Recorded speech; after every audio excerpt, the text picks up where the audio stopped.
Marcelo Segredo e ele vai contar pra gente, fazendo um trocadilho daqueles bem bobinhos, né? Imagino que você deve ter feito isso a vida inteira, né? A gente comentou isso na reunião. Ele deve ter aguentado isso a vida inteira. Pra mostrar que lidar com dinheiro não tem segredo nenhum. Ah, foi muito feio esse, né? Fala não assim. Tem segredo. Bom dia mais uma vez, Marcelo. Tudo bom? Bem-vindo à nossa revista.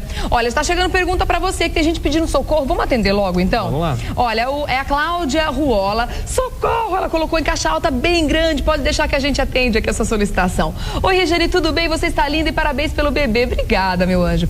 Então, estou pesquisando para comprar um imóvel ou terreno. O que é melhor? Financiar no modelo, tipo, aquele banco que a gente já sabe? Que eu não posso falar nomes aqui, viu, gente? De instituição financeira, então preciso mostrar para o Marcelo aqui. Ou pegar um empréstimo, o valor... Ou pegar no empréstimo esse valor que eu consegui do terreno. Ela precisa de 100 mil reais. Por favor, me ajude, estou na dúvida do que fazer. Quer dizer, ela entra no financiamento desse banco que é conhecido, da Caixa a gente pode falar, no financiamento da Caixa Econômica, com taxas mais baixinhas, ou ela pega um empréstimo e compra o terreno? Olha, o financiamento é sempre mais indicado, Regiane, porque o financiamento destinado para imóveis, ele tem taxas de juros menores do que se você for pegar um empréstimo. Tá. Fazer um levantamento de empréstimo. Independente do banco. Independente do banco. Agora, o banco aí, até que nós citamos, ele tem até uma grande... Uma linha de crédito, né, voltada para isso. Uma linha de crédito voltada para isso, só que assim também, nem sempre oferece as taxas mais reduzidas. Para você financiar através desse banco, ele vai exigir que você abra uma conta corrente lá no banco, tenha outros produtos sejam adquiridos com ele. Então, assim, às vezes a taxa de juro menor que ele oferece, ele acaba tirando através de outras taxas. Então, você acaba pagando a mesma taxa que qualquer outro banco. Tem que analisar bem. Tem que pesquisar, então, consultar, porque os bancos estão oferecendo hoje uma gama muito grande de taxas diferentes, mesmo porque essa questão da portabilidade está bem presente hoje, né? Muita gente está pensando no que fazer. Muita gente, inclusive, manda e-mail aqui dizendo que não está conseguindo fazer a portabilidade. Olha, Regiane, a portabilidade, ela existe, essa resolução do Banco Central, desde 2006. Porém, ela nunca funcionou. E até hoje não funciona. A gente vê muita propaganda na TV, olha, você tem direito à portabilidade. Vem pra cá, vai pra lá. Vem pra cá, vai pra lá, mas o pessoal vai pra cá, vai pra lá e não consegue. E não resolve. Não resolve. Por que tá travando isso? Porque é o seguinte, nenhum banco quer perder cliente, né? E a portabilidade também é um perigo na hora de você estar renegociando um contrato, renegociando uma dívida. Por quê? Porque você perde o poder de barganha. Então, se você deve 10 mil reais para o banco A e faz a portabilidade para migrar para o banco B essa dívida, o que acontece? O banco A simplesmente transfere o dinheiro para o banco B, sem desconto algum. Sendo que você indo pessoalmente no banco, negociando da forma correta, você consegue descontos de até 70% no valor do contrato, no valor dessa dívida. Agora, a portabilidade para financiamento de imóvel e financiamento de veículo realmente não está funcionando. Tá, bom, então as pessoas têm que ficar atentas, né? Tem que ficar atenta. Ainda ontem eu atendi 4 consumidores lá que foram até o banco procurar pela portabilidade. E a taxa de juro que estão oferecendo hoje é maior do que a taxa de juro no contrato que foi assinado. Ou seja, essa história que agora o juro está menor também...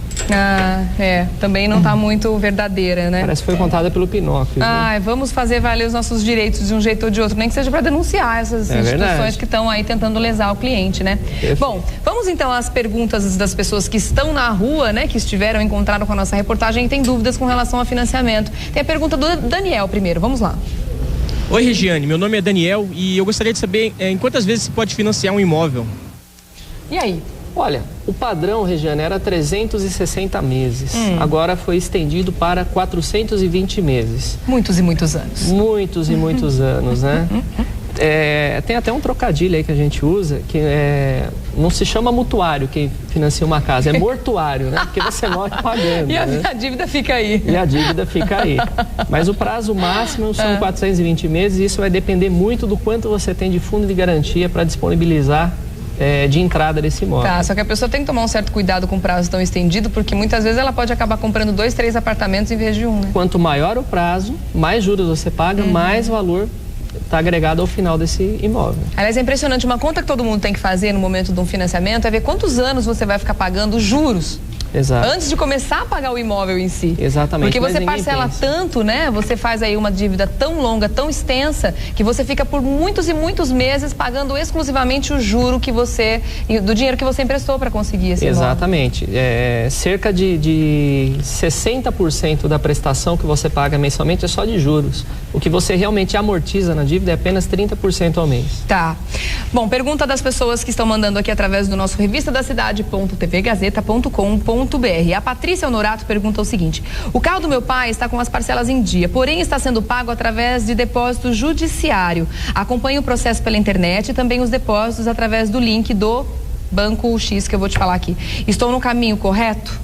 Sim, está no caminho correto. E eu trouxe até alguns exemplos para estar demonstrando, pessoal. Regiane, é assustador, mas de cada 10 contratos de financiamento de veículo hoje, 9 deles estão totalmente errados. É mesmo? Cheio de taxas ilegais, comissões de vendedor que não podem estar inclusas ao financiamento, mas o pessoal vai lá, coloca e o consumidor paga sem saber. Armadilhas que a gente não se dá conta. Exatamente. Hoje nós vamos mostrar essas armadilhas. Vamos mostrar? Vamos lá.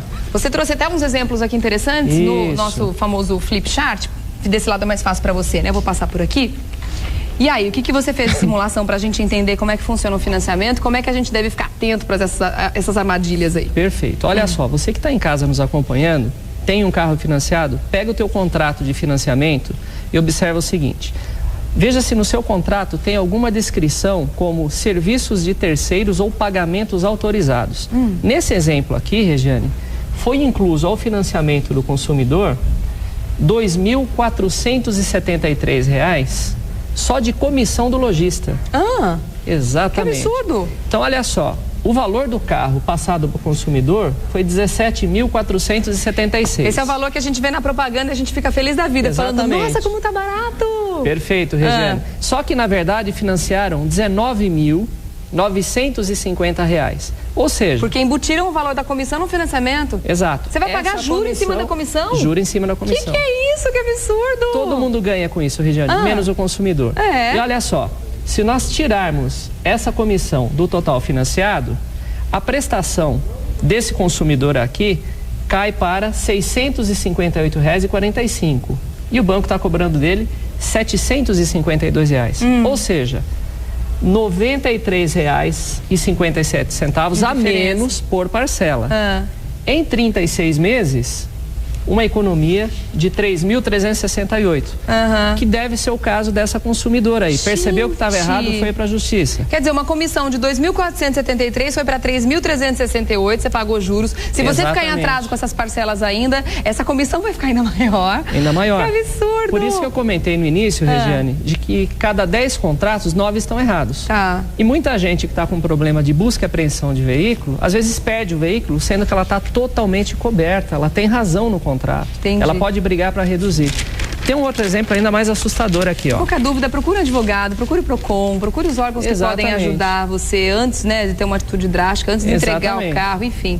Esse aqui, Regina, é o financiamento de um caminhão, tá? Eu trouxe até para mostrar a proporção. Quanto maior o preço do veículo, maior o roubo contra o consumidor. Nesse caso aqui, a comissão foi de R$ 24 mil. Tá? Meu Deus. Ou seja, a prestação dele, que é 6.176, na verdade deveria ser de 5.402. Uma diferença de R$ 774 a mais por parcela. Meu Deus do céu. E em 60 meses estamos falando em R$ 46 mil. É para comprar 2 carros populares. 2 carros populares. Tá louco. E a enganação não termina por aí. Ah, não? Tem mais? Quando o consumidor, Regiane, paga uma parcela em atraso, o banco cobra aqueles juros de mora, os escritórios de cobrança, né, cobram juros de mora. Os juros de mora também são calculados de uma forma totalmente distorcida e errada. Por quê? Muito simples. A lei determina que seja cobrado nos juros de mora os juros do contrato mais uma multa de 2%. Porém, esses juros não podem ser acumulados. Então, aqui eu trouxe um exemplo rápido, olha, de R$ 500, a pessoa com atraso de 10 dias na parcela, ela pagaria R$ 513. Isso pelo cálculo correto. O banco cobrando essa mesma parcela, ele paga R$ 533. Ou seja, dá uma diferença de R$20 a mais. Por quê? Porque o banco calcula, ele não usa a taxa do contrato, ele usa uma taxa de 14% ao mês. Ou seja, se o contrato tem 1,80%, ele vai lá e cobra 14% ao mês do consumidor. E sobre esse juro, ele ainda cobra os 2% de multa acumulado. E não pode acumular. A multa tem que ser calculada sobre o valor da parcela. Claro. E não sobre o valor da parcela, mais os juros. Mais os juros. Então, é por isso que eu afirmo, as buscas e apreensões, elas são feitas de forma ilegal. O consumidor está errado por não pagar a parcela? Pode até estar, mas o banco também está errado. Então, o consumidor tem chance de reverter esse quadro. Olha, Patrícia, agradecendo pela resposta que você deu, fiquei super feliz pela atenção, muito obrigada pela informação, condição muito organizada, o programa oferece, sou sua fã, obrigada, linda, muito obrigada mesmo, viu? Tem mais perguntas aqui pra você, vamos ajudar mais algumas pessoas. A Sara pergunta o seguinte: meu marido faleceu e deixou uma moto da marca X, com algumas parcelas ainda a serem pagas. Paguei algumas e há 3 meses parei de pagá-las. As cobranças chegam por carta, telefone, e-mail. Já avisei ao banco Y, através do telefone, por e-mail, da morte do titular do contrato, mas não tem o contrato original e o banco não fornece segunda via, mesmo que eu tenha enviado um fax da certidão de óbito. O que ela faz? Ela continua pagando? Para quem ficou essa dívida? Olha só, a nossa telespectadora, ela precisa, em primeiro lugar, mandar uma notificação para o banco pedindo a cópia do contrato. Isso ela tem que mandar via correio com AR. E caso o banco não forneça o contrato, ela solicita no Banco Central. Verificar nesse contrato, Regiane, se tem algum seguro, alguma coisa estabelecida para a gente poder ver o que pode ser feito no caso dela. Mas, via de regra, ela não tem que continuar pagando, não, e deve devolver o carro. Tá certo. Bom, deixa eu agradecer mais uma vez, então, Marcelo Segredo, consultor financeiro que esteve com a gente hoje, esclarecendo aí dúvidas sobre finanças. Então, acho que o grande recado que fica da nossa conversa de hoje é cuidado com as armadilhas nos contratos de financiamento, fique muito atento com esses juros excessivos que são cobrados, né? No caso da portabilidade, você tem direito de fazer sim. Se você não estiver conseguindo, procure aí o órgão de defesa do consumidor e denuncie. A gente tem que fazer a nossa parte, né? Cobrar para que tenha o nosso direito aí estabelecido, né? Perfeito.